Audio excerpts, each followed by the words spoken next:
तो पहला प्रयोजन कथा श्रवण का यह है कि सदाचार प्रतिष्ठित हो, दूसरा भगवत भक्ति की प्रतिष्ठा हो, तीसरा प्रयोजन है कि हमारे जीवन में विवेक की वृद्धि हो, और चौथा प्रयोजन है व्यास जी स्विकार निरासश्च, अपने विकारों का निराश हो।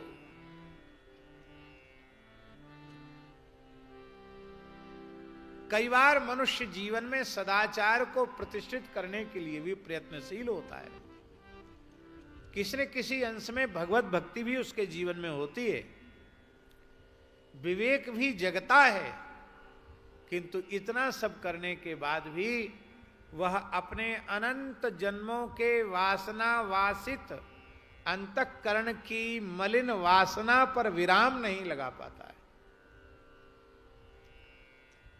तो अपने विकारों का निराश कैसे हो, सज्जन पुरुष कैसे करें? क्यों? क्योंकि जीवश्चासुरताम प्राप्ता प्रायो घोरे कलाविह।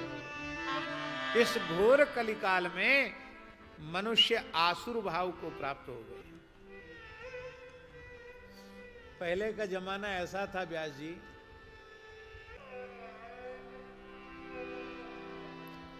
वो दैवी संपत्ति से युक्त कैसे हो? क्योंकि गीता जी में भगवान ने कहा दैवी संपद विमोक्षाय निबंधाया सुरी मता। दैवी संपत्ति मोक्ष का कारक है, मोक्ष की कारिका है, और आसुरी संपत्ति बंधन की कारिका है।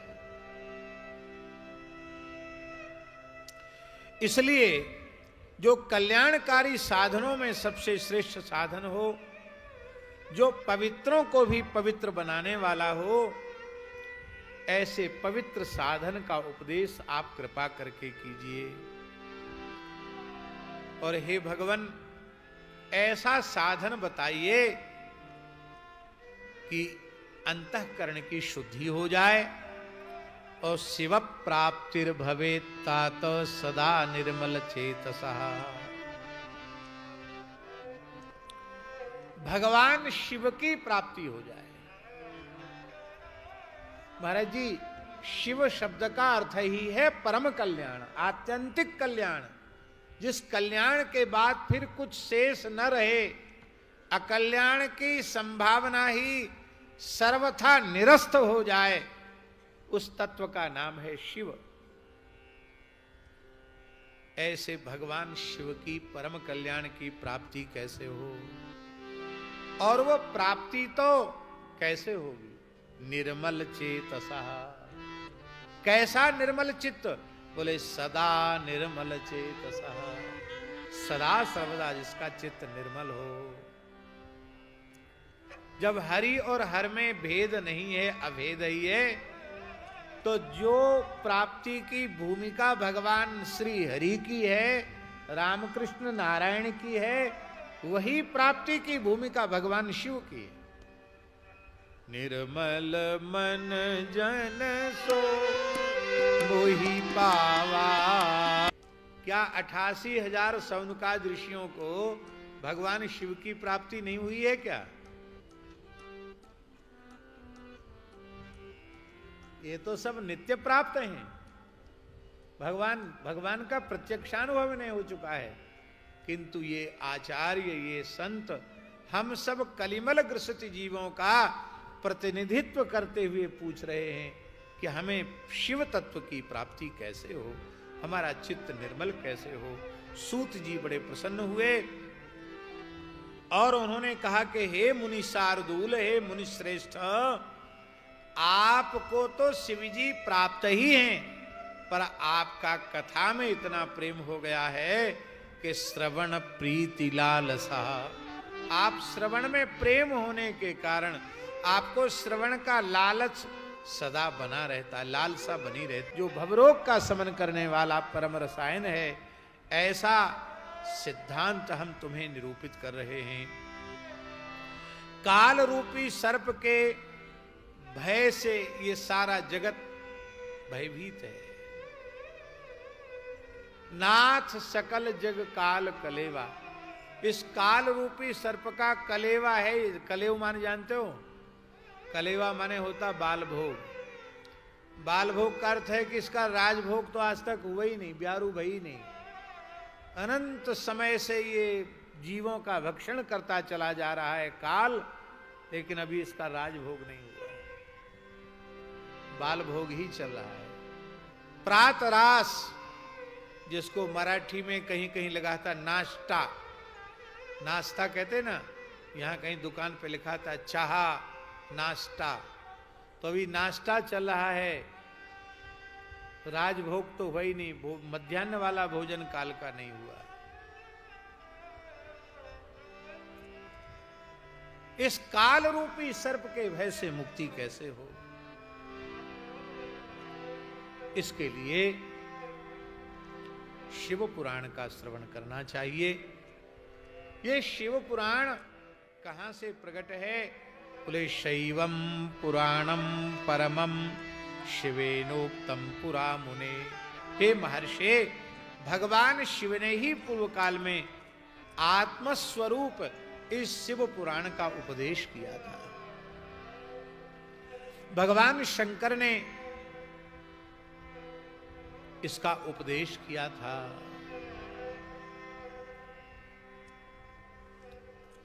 भगवान शिव ने सनकादिकों में जो भगवान सनत कुमार हैं, सनक सनंदन सनातन सनत कुमार, एक बार चारों सनकादिक ऋषि कैलाश में पहुंचे और उनमें चारों में जो सबसे छोटे सनत कुमार भगवान हैं, उन्होंने भगवान शिव से ही पूछा। तब भगवान शिव ने स्वयं ही आत्मस्वरूप पुराण का, शिव पुराण का उपदेश भगवान सनत कुमार जी को किया। और सनत कुमार जी ने वह पुराण का जो उपदेश भगवान शिव के मुखारविंद से प्राप्त किया था, वही उन्होंने भगवान कृष्ण द्वैपायन व्यास जी को सुनाया। और सूत जी कहते व्यास जी से हमने सुना और वही हम आपको सुना रहे हैं। इसी का नाम है संप्रदाय, इसी का नाम है परंपरा। ये शिव पुराण की परंपरा है। भगवान शिव ने सनत कुमार को दिया, सनत कुमार जी ने व्यास जी को दिया, व्यास जी ने सूत जी को दिया, और सूत जी से सौनकादि ऋषियों को प्राप्त हुआ। और उनके पवित्र संवाद के माध्यम से हम लोगों को श्रवण करने का सौभाग्य प्राप्त हुआ है। कहते व्यास जी ने इसको विस्तार से नहीं कहा, विस्तार से तो शंकर जी ने सनत कुमार को सुनाया था। सनत कुमार जी ने थोड़ा और संक्षेप करके व्यास जी को सुनाया, और व्यास जी ने जो सुना था उसको और संक्षिप्त करके मुझे दिया। अब मैं तुम्हें सुना रहा हूं। व्यासे नोक्तम तु संक्षेपात कलिजा नाम हिताय च। कलयुगी मनुष्यों के हित के लिए भगवान व्यास ने इसका उपदेश किया है।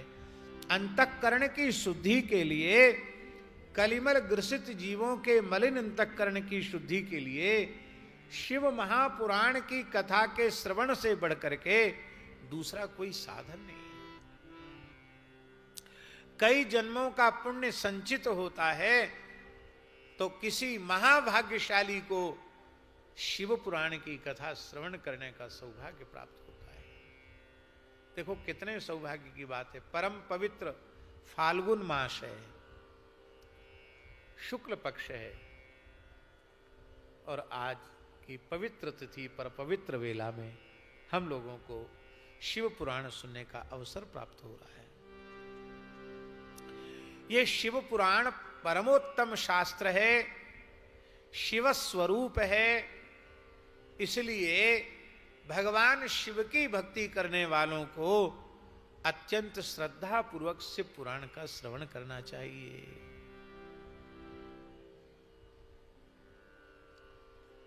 अब एक प्रश्न और है कि भगवान शिव की भक्ति करने वालों को श्रद्धा पूर्वक सुनना चाहिए, और जो रामकृष्ण नारायण के उपासक भक्त हैं उनको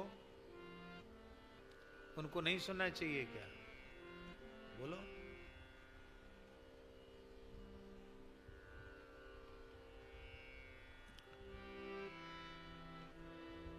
शिव सेवा कर फल सुत सोई,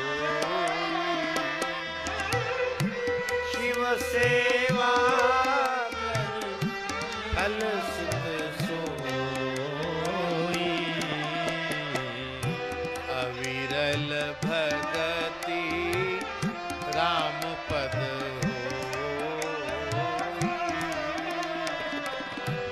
अविरल भगति राम पद होहि।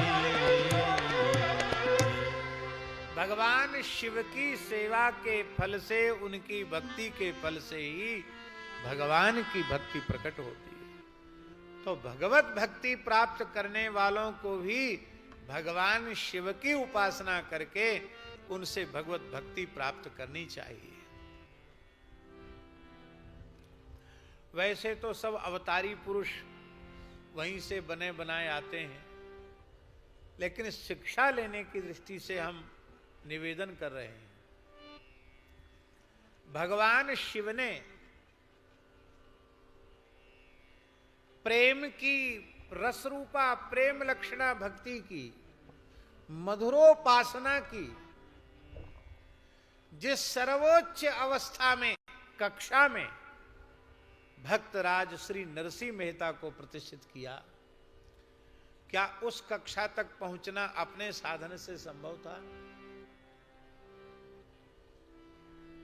शिव की कृपा के बिना भगवान के चरणों में भक्ति उत्पन्न नहीं होती है। तो कहूं सवहीं कर जोर, शंकर भजन बिना नर भगति न पावे मोर। बीच बीच में अन्य पुराणों के उदाहरण भी हम आपको बतावेंगे। अभी तो कथा आगे बढ़े इस दृष्टि से हम आपको बोल रहे हैं कि यह शिव की प्राप्ति के लिए, शिव के चरणों में प्रेम की प्राप्ति के लिए इस शिवस्वरूप शास्त्र का श्रद्धा पूर्वक श्रवण करना चाहिए। इसके श्रवण से भक्तिमान मनुष्य को सद्यः शिव पद प्राप्तिम लभते सर्व साधना।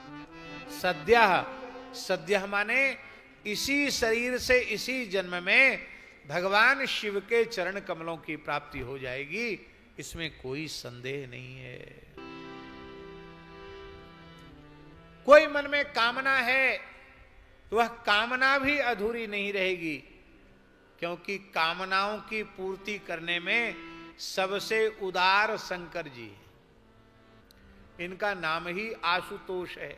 बहुत जल्दी प्रसन्न होते हैं, बहुत जल्दी प्रसन्न होते हैं।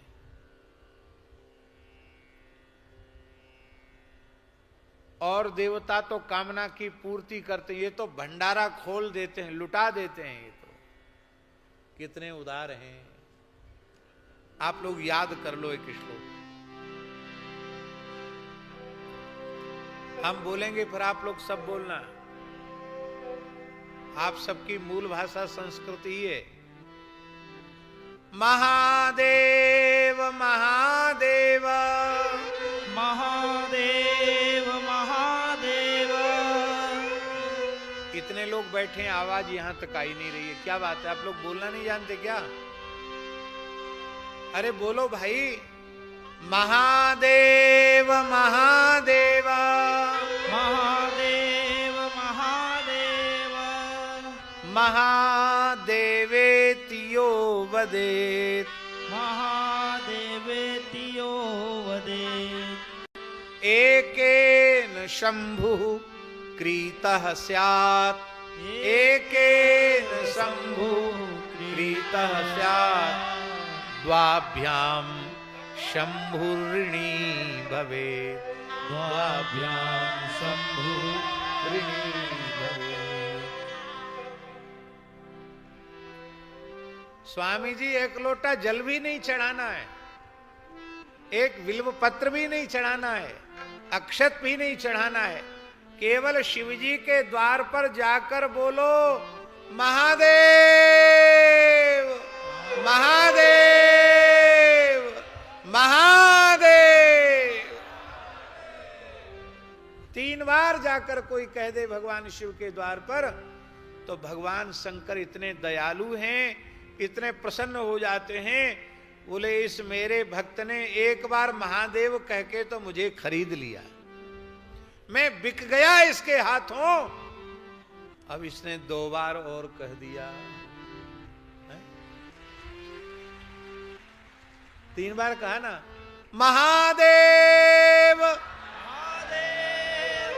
महादेव महादेव महादेव महादेव। तो एक बार में तो मैं बिक गया, अब इसने 2 बार और महादेव महादेव बोल दिया, अब तो मैं कर्जदार हो गया। भैया इतना दयालु, इतना करुणामय, इतना उदार और कौन होगा।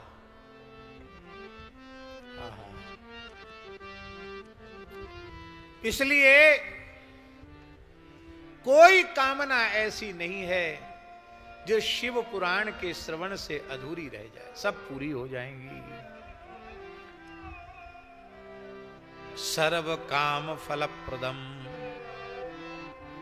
इस पुराण के श्रवण से मनुष्य निष्पाप हो जाता है और संपूर्ण भोगों को भोग कर अंत में शिवलोक की प्राप्ति करता है। महाराज जी लिखा है राजसूय यज्ञ, जानते हो, छोटा मोटा यज्ञ नहीं। धर्मराज युधिष्ठिर ने भगवान श्री कृष्ण की आज्ञा से राजसूय यज्ञ किया था। वो राजसूय यज्ञ करने वाले धर्मराज युधिष्ठिर पूरी धरती पर दिग्विजय किया था उनके भाइयों ने, कोई कमी नहीं थी उनके पास। फिर भी राजसूय यज्ञ इतना अधिक धन उसमें लगता है कि युधिष्ठिर को बड़ी चिंता हो गई कि हम इतने बड़े राजसूय यज्ञ में धन की व्यवस्था कहां से करें। चारों दिशाओं से धन लेके आए थे, जीत कर लाए थे, भीम अर्जुन नकुल सहदेव, कोई गणना नहीं थी कितना धन था। पर युधिष्ठिर को चिंता हो गई कि कैसे ब्राह्मणों की दक्षिणा होगी। तब भगवान श्री कृष्ण ने कहा कि मरुत का यज्ञ हुआ था, उसमें ब्राह्मणों को इतनी दक्षिणा दी गई, जानते हो बड़े बड़े भगत होते हैं, श्रद्धावान, भंडारा कराते हैं, खीर से महापूरण, मालपुआ से महापूरण, गुलाब जामुन से महापूरण, लड्डू से, बर्फी से, पेड़ा से, जलेबी से, खुरमा खाजा से महापूरण, लेकिन दक्षिणा से महापूर्ण करने वाला कोई जजमान आज तक आया नहीं। हमारे जीवन में तो आया नहीं, आपके आया हो तो पता नहीं। दक्षिणा से महापूर्ण करने वाला कोई नहीं आता।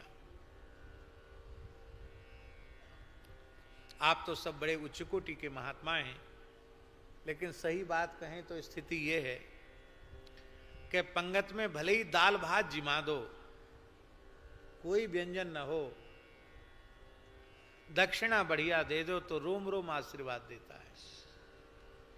और भले ही 56 भोग जिमाओ व्यास जी, तो दक्षिणा कमजोर हो जाए तो कहते अरे सब समय बर्बाद हो गया, सवेरे से गए, इतना चल के गए, इतना देर पंगत में कुछ नहीं दिया। अरे राम, अरे भैया भले आदमी, कितने व्यंजन, उनका नाम भी तुम नहीं जानते थे, बता सकते हो, और इतना उसने प्रेम से जिमाया, वो सब बेकार हो गया बिना दक्षिणा के। और दक्षिणा बांटने लग जाएं जजमान तो हो सकता 12 बजे पंगत में बैठे हुए लोग रात को 12 बजे तक बैठे रहेंगे। यदि लगातार दक्षिणा चलती रहे तो 12 बजे रात तक भी लोग बैठे रहेंगे, यजमानों को दर्शन देकर, आशीर्वाद देकर कृतार्थ करते रहेंगे। जजमान को हार माननी पड़ेगी, लेने वाले हारेंगे नहीं दक्षिणा लेते लेते। आज तक कोई माई का लाल ऐसा नहीं हुआ जो दक्षिणा से महापूर्ण करने वाला हो, पर भगवान की सृष्टि में सब हैं। राजा मरुत ऐसे हुए कि जिन्होंने ब्राह्मणों को इतनी दक्षिणा दी, महाराज जी इतनी दक्षिणा ब्राह्मणों को दी मरुत राजा ने कि ब्राह्मण उसको ढोने लगे। व्यास जी ढोते ढोते 10-20 साल बीत गए, ढो नहीं पाए। अंत में उनका मन विरक्त हो गया, बोले भैया भोगेंगे कि मर जाएंगे ढोते ढोते ही। इतना सोना दिया, इतना जवाहरात दिया, कितना लाद लाद के ले जाएं। अंत में उनका वैराग्य हो गया और वो जितनी ले जा पाए ढो ढो कर उतनी ले गए, बाकी उससे कई गुनी ज्यादा वहीं पटक के चले गए। बोले जाओ, अब भर गया पेट हमारा दक्षिणा से। भगवान बोले वो सब हिमालय में दबा पड़ा है, जाओ अमुक जगह दबा पड़ा है, वहां के देवता का पूजन करके और भूमि से खोद करके लाओ। न जाने कितने लाख बैलों पर लद करके वो आया है हमारा धन। राजसू यज्ञ बातों से नहीं होता, बड़ा कठिन है राजसू यज्ञ। राजसूय यज्ञ से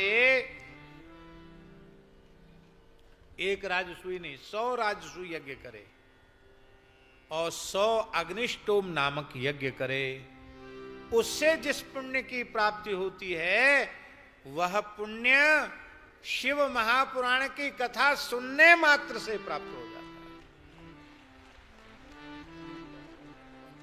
कितनी ऊंची बात है, श्रवण मात्र से प्राप्त हो जाता है।